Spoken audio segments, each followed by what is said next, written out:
हिंदू धर्म की किताबों में बहुत तरह की गंदी बातें लिखी है। हिंदू धर्म की किताबों में छुआछूत करने की बात लिखी है। इस धर्म की किताबों में जाति भेद की बातें लिखी है। इन किताबों में पाखंड करने की बातें लिखी है।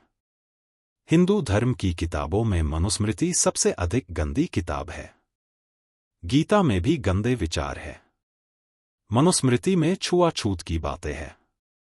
इसमें गरीबों को दुख देने की बातें लिखी है। इसमें गरीबों से घृणा करने की बातें लिखी है। इसमें नारियों को बेइज्जत करने की बातें लिखी है। बाबा साहब ने हिंदू धर्म की गंदी किताबों को पढ़े। इसकी गंदी बातों से लोगों को सावधान किया। बाबा साहब ने गंदी किताबें नहीं लिखने पढ़ने की चेतावनी भी दी। बाबा साहब ने हिंदू धर्म की गंदी किताबों को जला देने की आवाज दी। गंदी किताबों के जलने से लोग सावधान हो जाएंगे। गंदी किताबों से घृणा करना, उससे बचना जरूरी है। महाराष्ट्र प्रांत में महाद शहर है। दिसंबर 1927 में बाबा साहब ने यहां एक विशाल सभा की। हजारों को संख्या में गरीब मजदूर महाद में जमा हुए। बाबा साहब ने गरीबों को सम्मानपूर्वक जीना सिखाया। इसी सभा में घृणा के प्रतीक मनुस्मृति किताब को खुलेआम जलाया गया। जो घृणा करे उसे नष्ट करना ही जरूरी है।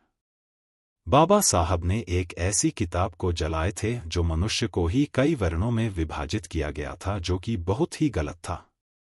इसमें सिर्फ गरीबों, स्त्रियों के साथ बहुत ही दुर्व्यवहार किया जाता था।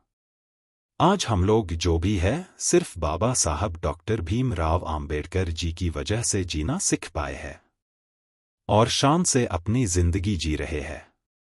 धन्यवाद। डॉक्टर बाबा साहब अम्बेडकर जी की प्रेरणादायक जीवन यात्रा को स्मरण करना हमारे लिए गर्व और आत्मबल का प्रतीक है। उनकी शिक्षा, संघर्ष और समर्पण हमें आगे बढ़ने और समाज में समानता स्थापित करने की प्रेरणा देते हैं। जय भीम। नमो बुद्धाय।